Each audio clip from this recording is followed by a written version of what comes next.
Hello guys, finally 100 वेळा plan cancel करून आम्ही तीन तिकडा काम बिगाडा निघालो होतो कुठं दगडूशेठसाठी. मी तर जाम एक्साइटेड होती कारण की मी कधीच गेली नव्हती. तर हा बघा आमचा लुकडा चुकडा बोंबील. सकाळी लवकर निघल्यामुळे मेट्रोला तर अजिबात गर्दी नव्हती, त्यामुळे आम्ही आरामात पुण्यात पोहोचलो होतो.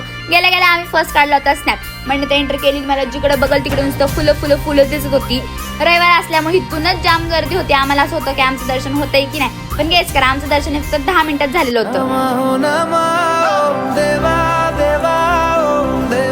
दर्शन वगैरे झालं आणि खाल्लं होतं पप्पाचं फेवरेट असा उकडीचा मोदक. जाम भारी लागत होता. त्यानंतर आम्ही गेलो पोटोबा करायला, पण खायचं नव्हतं, आम्ही क्लिप घ्यायचं विसरलो. त्यानंतर आम्ही खाल्लं होतं थंड असा गोळा.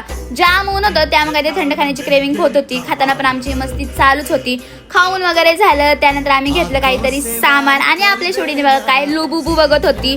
घ्यायचं तर नव्हतं पण बघायची लय हाऊस. ते सगळं झालं त्यानंतर आम्ही खाल्ला होता मस्त मीठ मसाला लावून पेरू. रिटर्न यायला निघालो होतो घरी. सकाळी तर मेट्रोमध्ये गर्दी नव्हती, पण येताना जाम गर्दी होती.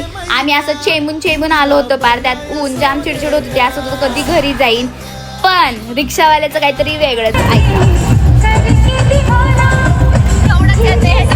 अशी गाणी लावली, जाम इरिटेट होतं. त्यानंतर आम्ही पिला होता गेटवर येऊन ताक. रिटर्न खाल्ला होता गोळा. यासाठी होतं एवढंच. व्हिडिओ लाईक करा, शेअर करा आणि आपल्या चॅनल सबस्क्राईब करा, फॉलो करा.